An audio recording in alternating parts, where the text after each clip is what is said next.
శివపార్వతుల యొక్క కళ్యాణాన్ని వర్ణన చేసిన తర్వాత ఆయన మనసులో ఒక ఆలోచన వచ్చిందట.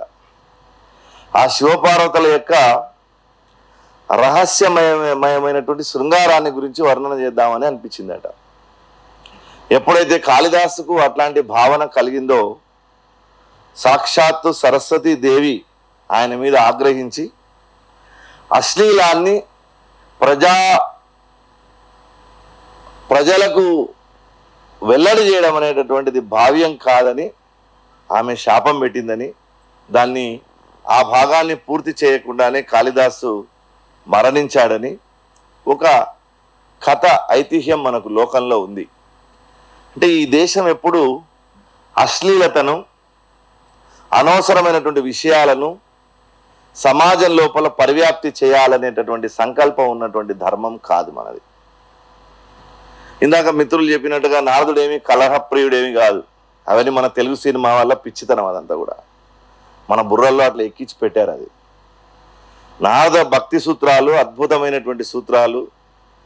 అసలు భక్తికి సంబంధించినటువంటి ఏవైనా సూత్రాలను నిర్వచించాలి అంటే భక్తిని నిర్వచించాలన్నా స్వాతస్మిన్ పరమ ప్రేమ రూప లాంటి అద్భుతమైనటువంటి సూత్రాలను ఇచ్చినటువంటి మహనీయుడు నారద మహర్షి. నారద పాత్ర ఏదైతే ఉందో అది మనం అనుకునేటటువంటి చాలా అల్పమైనటువంటి సినిమాటిక్ స్టైల్లో ఉన్నటువంటి పాత్ర కాదు. అది మీరు ఉపనిషత్తులు అధ్యయనం చేసినా, పురాణాలు అధ్యయనం చేసినా ఆ నారదుడి యొక్క పాత్ర గొప్పది. కానీ మన అల్పజ్ఞత్వం ఏంటంటే మనకు ఈ పార్టీ మధ్య ఆ పార్టీ మధ్యలో డిస్కషన్ చేసేవాడు నారదుడు నాలాంటి వాడు ఉండాలని అనుకున్నాడు ఎవడో ఈ టీవీ వాడు, ఈ చర్చలు చేసేవాడు. కాబట్టి నారదుడిని ఏం చేసినాడంటే గుంజుకొచ్చి వాళ్ళ స్థాయిలో కూర్చోబెట్టుకున్నాడు. టేబుల్ మీద కూర్చోబెట్టుకుని ఈ నారదుడు కలహ భోజనం, ఈ సినిమా వాడు, ఈ టీవీల వాళ్ళు, ఈ పేపర్ల వాళ్ళు పిచ్చి పిచ్చివన్నీ చేశారు.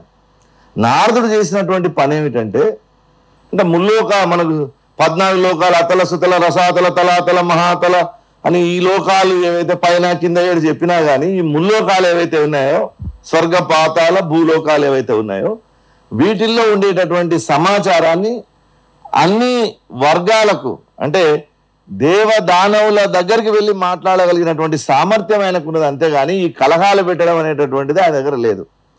ఫర్ ఎగ్జాంపుల్ రామాంజనేయ యుద్ధం అని తెలుగులో చాలా ఫేమస్ నాటకం ఉంది, కానీ నిజంగా అదేం జరగలేదు. కృష్ణాంజనేయ యుద్ధం ఉన్నది, అదేం జరగలేదు. సత్యహరిచంద్ర కూడా మనం అనుకుంటున్నటువంటి జాషువా పద్యాలు, ఈ పద్యాలు ఉన్నటువంటిది ఏమి కాదు. అది ఎక్కడ పురాణాల్లో దానికి ఏమి తలతోక లేదు వాటికి.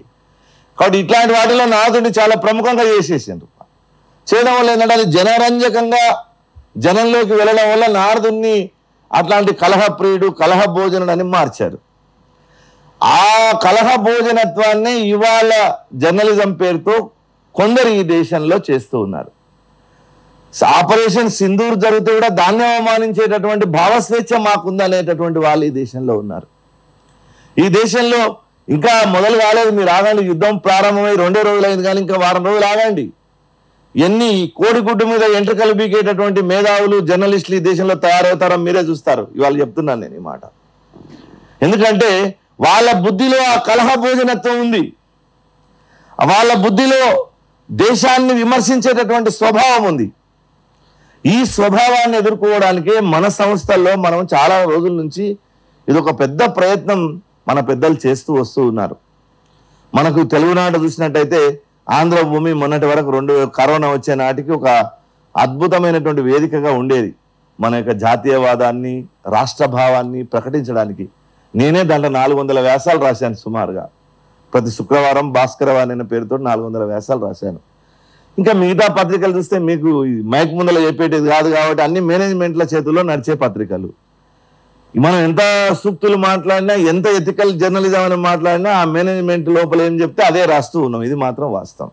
కానీ ఒక్కొక్కసారి కొంచెం లైన్స్ క్రాస్ కాకుండా ఇలా ఉండాలి, ఇది దేశం యొక్క ప్రయోజనం, ఇది జాతి యొక్క ప్రయోజనం అనే భావం మనం సంస్థల్లో పుట్టి పెరిగాం కాబట్టి మనకి ఎక్కడో ఒక చోట ఆ భావం మనలో ప్రస్ఫుటిస్తుంది కాబట్టి మనం చేస్తూ ఉన్నాం.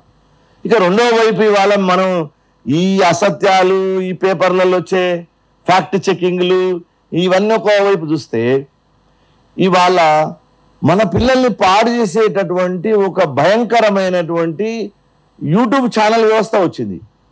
అంటే డబ్బుల కోసం ఏదైనా చేయొచ్చు, డబ్బుల కోసం ఎవరినైనా ప్రమోట్ చేస్తారు కొన్ని రోజులు, వెంటనే వాడిని ధ్వంసం చేసేస్తారు, ఆ వ్యవస్థను మొత్తం ధ్వంసం చేస్తారు. మనం ఒక అఘోరి పేరుతో చూసాం, పచ్చళ్ళ పేరుతో చూసాం, ఇంకేదో పేరుతో చూసాం, ఒక 5-6 మీరు అందరూ నిన్న మన తెలుగు రాష్ట్రాల్లో నడిచినటువంటి చరిత్ర అనేది. కాబట్టి ఈ ప్రమాదం నుంచి మన పిల్లల్ని కాపాడాలి. ఇప్పుడు మీరు కొంతమంది యువకుల్ని మధ్య ఇంటర్వ్యూ చేసే వాళ్ళు కూర్చొని ఇంటర్వ్యూ చేస్తున్నారు. మనిషి అనేటటువంటి వాడు ఎప్పుడు అల్పమైన విషయాల పట్ల ఎక్కువ శ్రద్ధ ఉంటుంది.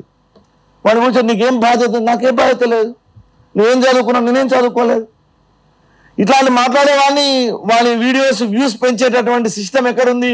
అది టెక్నాలజీలో ఉంది. ఆ టెక్నాలజీని అల్ప విషయాలను రెండింటిని జోడించి జాతి మీద వదులుతున్నటువంటి ప్రమాదకరమైనటువంటి మిసైల్స్ ఉన్నాయి ఇప్పుడు. అది జర్నలిజానికే కాదు, మొత్తం జాతికే ప్రమాదం. అలాంటివి చాలా వస్తున్నాయి. అవి రీల్స్ రూపంలో మన పిల్లల్ని మొత్తం కట్టిపడేసేటటువంటి విధంగా, యువకుల్ని మొత్తం దాని వైపు నిలబడే విధంగా చేస్తూ ఉంది.